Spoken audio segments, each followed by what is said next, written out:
We often find that the horror game scene on the indie circuit is jam-packed with various developers putting their own spin on the genre. Games like Phasmophobia and Lethal Company have carved out stable positionings in gaming, with many other titles trying to copy their success. Recently, we got our hands on Find or Be Found, a 2-player cooperative horror game from developer Studio Downstairs. And while the game is trying to stand out from those two recognizable games, it ends up being a pretty typical combination of the two. But with all that being said, let's preview Find or Be Found in this Game Sandwich Preview. Communication is key.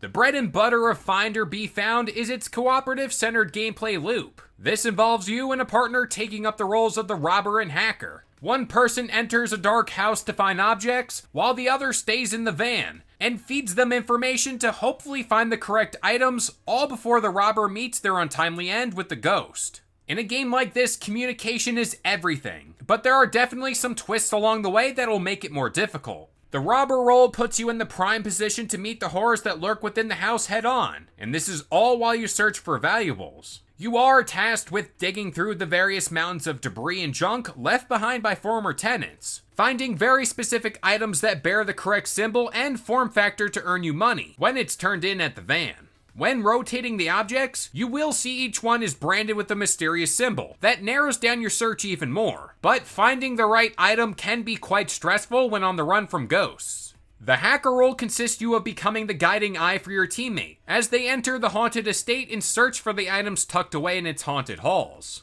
Your main objectives consist of you giving your partner the possible locations to the proper items you're after, and this can be aided by looking at the reference chart provided to you on the clipboard and the computer in the van. But just because you're in the van, that doesn't mean you're safe. You will consistently need to restore the radio connection and reboot the computer and log back in to give your teammate valuable information. But this is the part of the game that seemed to happen far too frequently whenever we were on a mission, with our team losing comms practically every few minutes. The hacker is also the last person to make sure the robber found the right items, by comparing them to what is shown on the computer. If you accept the right items, you will earn the money to pay off your debt, with the extra money you made being stashed away in your bank that can be used to buy items to help you on future levels.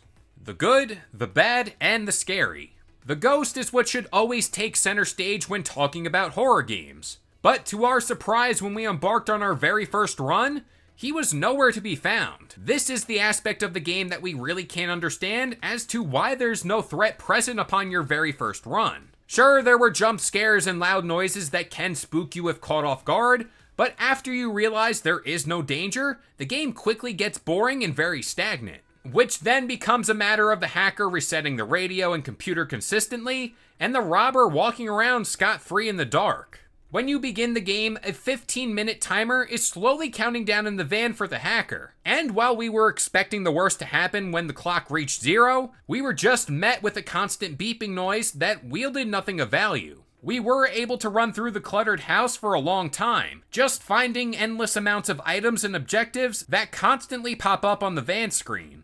While our first go at the game was very boring, things quickly changed on the second level. This is where we finally crossed paths with the elusive ghost. But while this added the horror element back into the game, we were dying almost instantaneously because we had no idea the ghost was approaching us. A lot of that can be chalked up with being new at the game, and maybe things get a lot better as you learn the ins and outs of the system. But in our playthrough, we found it to be very frustrating. But it is quick to note the hacker role does grant you the ability to stall the spirit in its tracks, through means of a stun shock on the cameras, which can be useful if we caught the ghost in time, but we struggled in doing that. Our final thoughts. At the end of the day, we can liken Find or Be Found to a mix of Lethal Company and Phasmophobia. It's got a little bit more to it than just that, but it didn't knock our socks off. While the concept of communication and aspects of the game were fun, we would just prefer to play those games on other consoles with our friends. But if you are interested in this game, it's available right now on Steam. Links to that will be provided down below. But if you did happen to enjoy today's preview and want more video game content just like this, consider subscribing to Game Sandwich for all your gaming news, rumors, and reviews. And we'll see you guys next time. If you enjoyed today's video and want more content just like this, consider subscribing to Game Sandwich for all your news, rumors, and reviews.